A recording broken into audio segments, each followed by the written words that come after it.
Hi friends, welcome to Telugu health and wealth channel. మీకు రాత్రికి రాత్రే మీ కుటుంబంలో ఎవరైనా హాస్పిటల్ ఖర్చులు వస్తే, లేదంటే అర్జెంటుగా 2 లక్షల రూపాయలు కావాలంటే మీరేం చేస్తారు? మీ ముందు 2 ఆప్షన్స్ ఉంటాయి. ఒకటి, కష్టపడి సంపాదించుకున్నటువంటి మీ ఆత్మాభిమానంగా భావించేటువంటి బంగారం తాకట్టు పెట్టడం, లేదంటే 2, అధిక వడ్డీకి దొరికేటువంటి పర్సనల్ లోన్ తీసుకోవడం. ఈ రెండింటిలో ఏ నిర్ణయం అనేది మీ కుటుంబాన్ని కాపాడుతుంది, ఏ దారి మిమ్మల్ని అప్పులు ఊబిలోకి నెట్టకుండా ఆదుకుంటుంది, ఈరోజు ఈ వీడియోలో చూద్దాం. ఈరోజు మనం దాదాపు ప్రతి మధ్యతరగతి కుటుంబము ఏదో ఒక టైంలో ఎదుర్కొనేటువంటి అతిపెద్ద డైలమా గురించి నేను ఈ వీడియోలో చెప్పబోతున్నాను. అనుకోకుండా డబ్బు అవసరమైనప్పుడు గోల్డ్ లోన్కి వెళ్ళాలా లేక పర్సనల్ లోన్తో సర్దుకుపోవాలా అని చెప్పేసి ఈ వీడియోలో మనం ఈ రెండింటిని కూడా కేవలం వడ్డీ రేట్ల పరంగానే కాదు, మీ కుటుంబ భద్రత కానీ మీ మానసిక ప్రశాంతత కోణం నుంచి కూడా లోతుగా అయితే విశ్లేషణ ఇచ్చేద్దాం.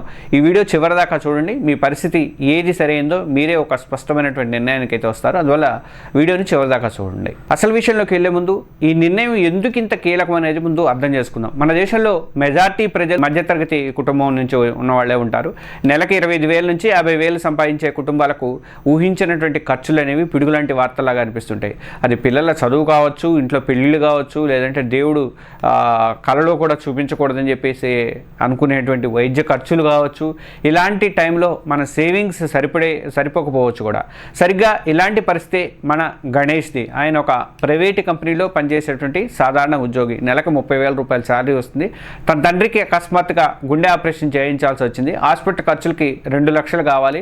అతని బ్యాంక్ అకౌంట్లో అంత డబ్బు లేదు.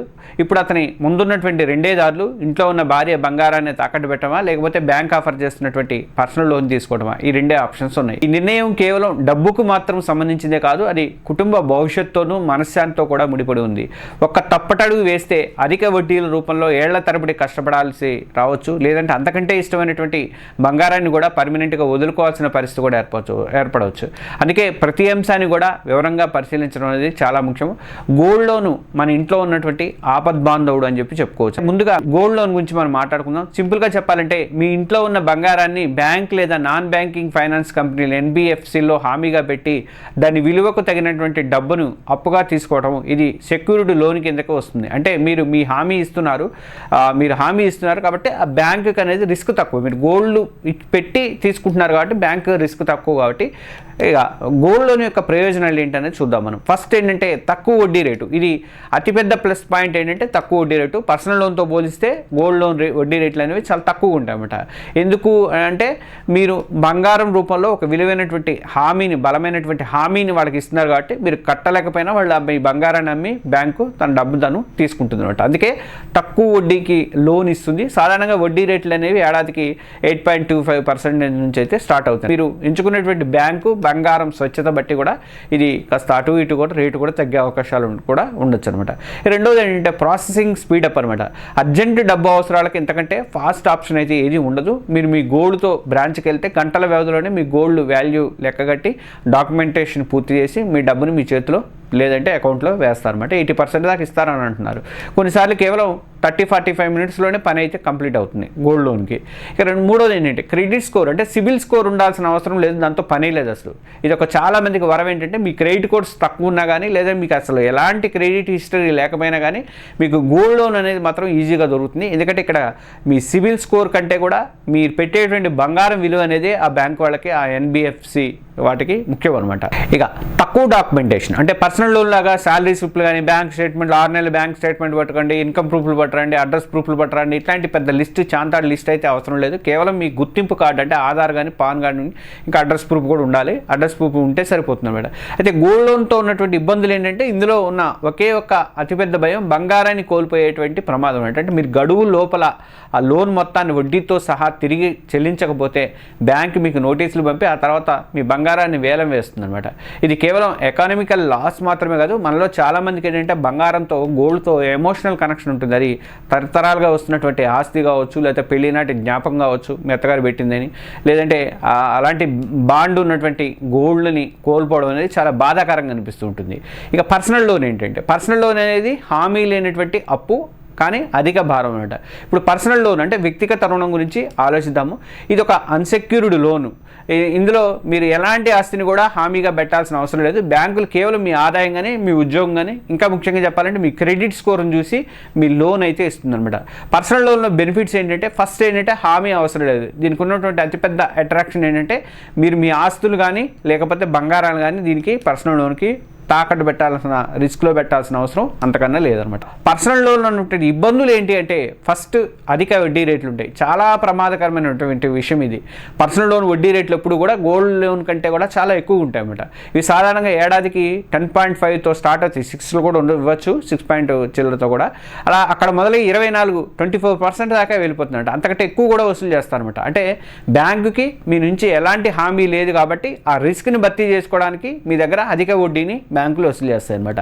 రెండోది ఏంటి, రూల్స్ స్ట్రిక్ట్గా ఉంటాయి. అంటే పర్సనల్ లోన్ అందరికీ దొరకదు. మీకు ఒక రెగ్యులర్ ఇన్కమ్ అయితే ఉండాలి, ఇంకా మీ క్రెడిట్ స్కోర్ అయితే బలంగా ఉండాలి. సిబిల్ స్కోరు అది 750+ ఉంటే, అంతకంటే ఎక్కువ ఉంటేనే మీకు మంచి వడ్డీకి లోన్ అయితే దొరుకుతుంది అనమాట. ఇక స్కోర్ తక్కువగా ఉంటే మీ అప్లికేషన్ రిజెక్ట్ అయ్యే ఛాన్స్ కూడా ఉంటుందన్నమాట. లేదా ఊహించినంత ఎక్కువ వడ్డీ కూడా యాక్సెప్ట్ చేయాల్సిన అవసరం అయితే ఉంటుంది. ఇక మూడోది ఏంటంటే ఎక్కువ ప్రాసెసింగ్ టైం పడుతుంది. గోల్డ్ లోన్ లాగా గంటలలో పని అయితే కాదు. మీరు అప్లై చేశాక బ్యాంకు మీ డాక్యుమెంట్లు పరిశీలించడానికి కొన్ని రోజుల నుంచి వారం వరకు కూడా తీసుకునే ఛాన్సెస్ ఉంటాయి. అత్యవసర పరిస్థితుల్లో మీరు టైంలో మనకి లోన్ ప్రాసెసింగ్ లేట్ అయితే ఆ టైంలో మీకు ఇబ్బంది అయితే అయ్యే అవకాశాలు ఉంటాయి. అయితే ఆ ప్రీ అప్రూవ్డ్ ఆఫర్ అనే కొంతమందికి ఇస్తుంటారు. అలాంటి వాళ్ళకి మాత్రం స్పీడ్గానే లోన్ దొరుకుతుంది. ఇంకా కొన్ని ఇప్పుడు లోన్ యాప్స్ కూడా వచ్చినాయి అనుకోండి, నవీ యాప్ కానీ అట్లాంటివన్నీ, వాటిలో వెంటనే అప్రూవల్స్ అయితే ఇస్తున్నాయి. ఇది కూడా సిబిల్ స్కోర్ బాగుంటేనే ఇస్తాయి. ఇంట్రెస్ట్ రేట్ కూడా తక్కువగా ఉంటుంది, లేకపోతే మాత్రం ఎక్కువ ఉంటుంది అనమాట. నాలుగోది ఈఎంఐ భారము అండ్ డెడ్ ట్రాప్, అప్పుల ఊబిలో చిక్కుకుపోతూ ఉంటాయి. పర్సనల్ లోను ఈఎంఐలు చాలా ఎక్కువగా ఉంటాయి. ఒకవేళ మీ ఉద్యోగం పోయినా లేదా ఆదాయం తగ్గినా లేకపోతే ఈఎంఐ కట్టడం ఏదైనా కత్తి మీద సాములాగా అయితే మారుతుంది. ఒక్క ఈఎంఐ కట్టకపోయినా సరే మీ క్రెడిట్ స్కోర్ అనేది దెబ్బతింటుంది అనమాట. భవిష్యత్తులో మీకు ఏ ఇతర లోన్లు పుట్టడం కూడా కష్టమవుతుంది. ఇది మిమ్మల్ని ఒక అంతులేని అప్పుల ఊబిలోకి కూడా లాగే ప్రమాదం అయితే ఉంది. పక్కపక్కనే పోలిక ఒకసారి చూసుకుంటే గణేష్కి ఏది బెటర్ అని చెప్పేసి మనం ఇందాక అనుకున్నటువంటి ఆ గణేష్ గురించి ఆలోచిస్తే, ఇప్పుడు గణేష్కి 2 లక్షల అవసరం కోసం, 2 లక్షల రూపాయల అవసరం కోసం చెప్పేసి ఈ రెండు లోన్లో ఏది అనేది పక్కన పెట్టి చూద్దాం ఒకసారి. ఇప్పుడు మనకి క్లియర్ పిక్చర్ అయితే వస్తుంది అనమాట. ఫస్ట్ ఏంటంటే వడ్డీ రేట్లు. గోల్డ్ లోన్కేమో గణేష్ తన దగ్గర ఉన్నటువంటి బంగారం తాకట్టు పెడితే అతనికి దాదాపు 9% వార్షిక యాన్యువల్ ఇంట్రెస్ట్తో లోన్ అయితే దొరికింది. పర్సనల్ లోన్కి ఏంటంటే గణేష్ క్రెడిట్ స్కోర్ 720 ఉందనుకున్నాం, అతని బ్యాంకు బహుశా 14 కానీ 14 కానీ 15% కానీ వడ్డీకి లోన్ అయితే ఆఫర్ చేస్తుంది. తేడా ఎంత అంటే ఇక్కడ అసలు కథ ఉంది. 2 లక్షల లోన్ మీద 2 ఏళ్లకు 9% వడ్డీతో గోల్డ్ లోన్కి అయ్యేటువంటి మొత్తం దాదాపు 19,500 దాకా అయ్యే ఛాన్సెస్ ఉంది. 14% వడ్డీతో పర్సనల్ లోన్కి అయ్యేటువంటి వడ్డీ ఎంత అవుతుందంటే 31,000 అవుతుంది. పర్సనల్ లోన్కి 31,000 అవుతుంది. అంటే మీరు దాదాపు 11,500 రూపాయలని అదనంగా కట్టాల్సి ఉంటుంది. అర్హత ఏంటి మరి అంటే గోల్డ్ లోన్కి అర్హతను స్పీడప్ చూసుకుంటే, గోల్డ్ లోన్కి వచ్చేసరికి గణేష్ ఆధార్ కార్డుతో బంగారంతో బ్రాంచ్కి వెళ్తే అక్కడ సాయంత్రం కల్లా అతని గంటలలో కానీ సాయంత్రం కల్లా కానీ అతని అకౌంట్లో అయితే డబ్బు పడుతుంది. కానీ పర్సనల్ లోన్కి అతను ముందుగా ఆన్లైన్లో అప్లై చేయాలి, డాక్యుమెంట్లు అప్లోడ్ చేయాలి, బ్యాంక్ వెరిఫికేషన్ కోసం 3-4 రోజులు ఎదురు చూడాలి, ఇదంతా ఉంటుంది. మరి తండ్రికి ట్రీట్మెంట్ అవసరమైనప్పుడు ఇంత లేట్ అయితే కష్టమవుతుంది కదా, ప్రమాదకరం కదా. ఇక రీపేమెంట్ విధానం ఎలా ఉంటాయి రెండు చూసుకుందాం మనం. గోల్డ్ లోన్కి వచ్చేసరికి గోల్డ్ లోన్లో గణేష్కి చాలా ఫ్లెక్సిబిలిటీ ఉంటుంది. అతను ప్రతి నెల కేవలం వడ్డీ మాత్రమే చెల్లించి గడువు ముగిశాక అసలు మొత్తం చెల్లించి ఒకేసారి కట్టేసి ఆ బంగారాన్ని విడిపించుకోవచ్చు అనమాట. లేదంటే డబ్బున్నప్పుడు కట్టుకునే సౌకర్యం కూడా అందులో ఉంటుంది అనమాట. పర్సనల్ లోన్లో ఏంటంటే ఇక్కడ ఫెసిలిటీ ఏమీ ఉండదు. ఇక ఎలాంటి ఫెసిలిటీ ఇవ్వరు వాళ్ళు. ప్రతి నెల ఖచ్చితంగా ఈఎంఐ అసలు ప్లస్ వడ్డీ కట్టి తీసుకుంటారు. ఇక కొన్ని 6 నెలలకి తర్వాత మొత్తం ముందు పేమెంట్ చేసే ఉంటాయి. మన పేమెంట్లు ఎప్పుడైనా చేయొచ్చు, కానీ వాళ్ళు ముందు ప్రీ క్లోజింగ్ ఛార్జెస్ అని ఆ డబ్బులు కూడా వేస్తారు మనకు. 1% 2% వేస్తారు అనమాట. అది కూడా ఇబ్బంది మనకి. అందుకే కొంతమంది 6 నెలల తర్వాత కట్టితే ప్రీ పేమెంట్ ఉండవు అని చెప్పేస్తారంటే కొంతమంది 3 నెలలకి ఇస్తారు అనమాట. అట్లా అతని 30,000 జీతంలో 2 లక్షల లోన్కి అంటే 2 ఏళ్ళ టెన్యూర్ పెట్టుకుంటే దాదాపు 9,600 ఈఎంఐ కట్టాల్సి వస్తుంది. ఇది అతని నెలవారీ బడ్జెట్ మొత్తాన్ని కూడా తలకిందులు చేస్తుంది. గుర్తుపెట్టుకుంటే ఈ ఈఎంఐ మీరు ఎంచుకునేటువంటి కాల పరిమితిని బట్టి మారుతూ ఉంటుంది అనమాట. ఇక నిజ జీవిత ప్రమాదాల గురించి ఒకసారి కంపారిజన్ చేసుకుంటే గోల్డ్ లోను, గణేష్ లోన్ కట్టలేకపోతే అతని కుటుంబానికి ఎంతో విలువైనటువంటి బంగారాన్ని కోల్పోయే ఛాన్సెస్ ఉన్నాయి. ఇది భావోద్వేగాలకు సంబంధించినటువంటి కష్టమైనటువంటి అంశం అనమాట. ఎందుకంటే పొద్దున ఏ అత్తగారు పెట్టిందో పెట్టాడు అనుకోండి, రేపు వాళ్ళు భార్య సెంటిమెంట్ దెబ్బతింటుంది. ఇక పర్సనల్ లోన్ వచ్చేసరికి అతను ఈఎంఐ కట్టలేకపోతే బ్యాంక్ రికవరీ ఏజెంట్ నుంచి ఒత్తిడి వస్తుంది, ఫోన్ కాల్స్ ఎదుర్కోవాలి, అతని క్రెడిట్ స్కోర్ ఏమో పాతాళాన్ని పడిపోతుంది. ఫ్యూచర్లో హోమ్ లోన్ లాంటి పెద్ద కళ్ళు ఏదైనా నెరవేర్చుకోవాలంటే సిబిల్ స్కోర్ లేకపోతే డబ్బులు ఎవరు కూడా బ్యాంక్ లోన్లు అయితే ఇవ్వరన్నమాట. మరి మీ ఫ్యామిలీకి ఏది సురక్షితము అంటే మీరు ఈ విశ్లేషణ అంతా చూశాక ఒక విషయం స్పష్టమవుతుంది మీకు. మీ దగ్గర బంగారం ఉండి మీకు అత్యవసరంగా తక్కువ టైంలోనే డబ్బులు కావాల్సిన అవసరం ఏర్పడితే మాత్రం దాదాపు అన్ని సందర్భాల్లో కూడా గోల్డ్ లోనే బెటర్ అన్నమాట. పర్సనల్ లోన్ కంటే 100 రెట్లు బెస్ట్ ఆప్షన్. ఎందుకంటే ఇది మీ మీద మీ ఈఎంఐల మీద అధిక వడ్డీల భారాన్ని అయితే తగ్గిస్తుంది అనమాట గోల్డ్ లోన్. ఇక మీకు స్పీడ్గా మనీ అందిస్తుంది కూడా, అది కూడా ఒక కారణం ఉంటుంది. ఇంకా మీ క్రెడిట్ స్కోర్తో సంబంధం లేకుండా ఆదుకుంటుంది. ఇక బంగారం కోల్పోతామేమో అనే భయం సహజంగా ఉంటుంది ఎవరికైనా, కానీ మీరు ఒక క్రమశిక్షణతో తిరిగి లోన్ చెల్లించగలము అని చెప్పేసి పక్కా ప్లాన్తో ఆ లోన్ తీసుకుంటే మాత్రం ఆ ప్రమాదం అయితే చాలా తక్కువగా ఉంటుంది. పర్సనల్ లోన్లో మీరు కట్టేటువంటి ఈఎంఐ కట్టలేకపోయినా కానీ మీ మానసిక ఒత్తిడి తప్పదు మీకు. కానీ గోల్డ్ లోన్లో మీరు కనీసం వడ్డీ కడుతూ ఉంటే చాలు, బ్యాంకులు మీకు ఎంతో కొంత టైం ఇచ్చే ఛాన్సెస్ అయితే ఉంటాయి అనమాట ఇక్కడ.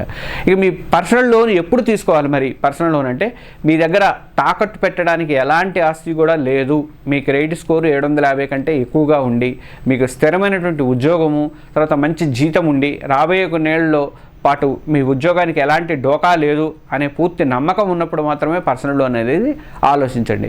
అప్పుడు కూడా వీలైనంత తక్కువ మొత్తము తక్కువ కాల పరిమితికి తీసుకోండి. ఇక గణేష్ తన పరిస్థితిని విశ్లేషించుకొని గోల్డ్ లోన్ తీసుకోవడమే బెస్ట్ అని చెప్పేసి డిసైడ్ అయిపోయాడు. 9% వడ్డీకి 2 లక్షలు తీసుకొని అమౌంట్ తీసుకొని తన ఫాదర్కి ఇన్ టైంలో ట్రీట్మెంట్ అయితే ఇప్పించాడు. ప్రతి నెల కేవలం వడ్డీ మాత్రమే కొడుతూ ఏడాది తర్వాత తనకు వచ్చినటువంటి బోనస్ డబ్బులతో మొత్తం అసలు మొత్తాన్ని కూడా తీర్చేశాడు అనమాట. తర్వాత బంగారాన్ని కూడా విడిపించుకున్నాడు. ఇది పర్సనల్ లోన్ తీసుకున్నాడు అనుకోండి, అదే ఈఎంఐలు కట్టాలి భారంతో అతని ఆర్థిక పరిస్థితి అయితే మరింత దిగజారిపోయే ఉంటుంది. చూసారు కదా, కేవలం వడ్డీ శాతం తేడా మన జీవితంపై ఎంత పెద్ద ప్రభావం చూపిస్తుందో అర్థం చేసుకోండి. ఆర్థిక నిర్ణయాలు తీసుకునేటప్పుడు ఎప్పుడూ కూడా తొందరపడవద్దు, ప్రతి అంశాన్ని కూడా లోతుగా ఆలోచించండి. మీ కుటుంబ భద్రతకే ఫస్ట్ ప్రయారిటీ అనేది ఇవ్వండి. నేను ఇంకొక వీడియో చేస్తాను, 48 అవర్స్ ఆలోచించండి అని ఒక వీడియో చేస్తాను, చాలా బాగుంటుంది అది. ఆ వీడియో కూడా చూడండి, మీకు మంచి అవగాహన వస్తుంది. తర్వాత ఈ సమాచారం కనుక, ఈ వీడియో కనుక మీకు ఉపయోగపడిందని నమ్ముతున్నాను. మీరు గతంలో గోల్డ్ లోన్ లేదా పర్సనల్ లోన్ తీసుకున్న అనుభవం ఉంటే మీ కథను కింద కామెంట్స్లో చెప్పండి, మీ స్టోరీని తప్పకుండా పంచుకోండి. అది చాలామందికి సహాయపడే అవకాశం ఉంటుంది. ఇలాంటి మరెన్నో విలువైనటువంటి ఆర్థిక సలహాల కోసం మా ఛానల్ సబ్స్క్రైబ్ చేసుకోవడం మర్చిపోద్దు.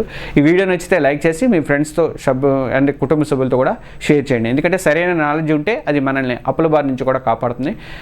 తర్వాత ఈ ఛానల్లో మనం తెలుగు హెల్త్ అండ్ వెల్త్ ఛానల్లో ఒకరోజు హెల్త్ వీడియో, ఇంకో రోజు వెల్త్ వీడియో, అట్లా ఆల్టర్నేటివ్ డేస్లో ఇచ్చుకుంటూ పోతాను. నెక్స్ట్ మళ్ళీ హెల్త్ వీడియోలో మళ్ళీ కలుద్దాం. ఎవ్రీడే సాయంత్రం 7 గంటలకు వీడియో అనేది, 7:30కు పెట్టాము ఇంతకుముందు, ఇప్పుడు 7 గంటలకే పెడుతున్నాము. 7 గంటలకి వీడియో అనేది మీకు చేరుతుంది. మరో వీడియోతో మళ్ళీ కలుగుతాం. Thank you.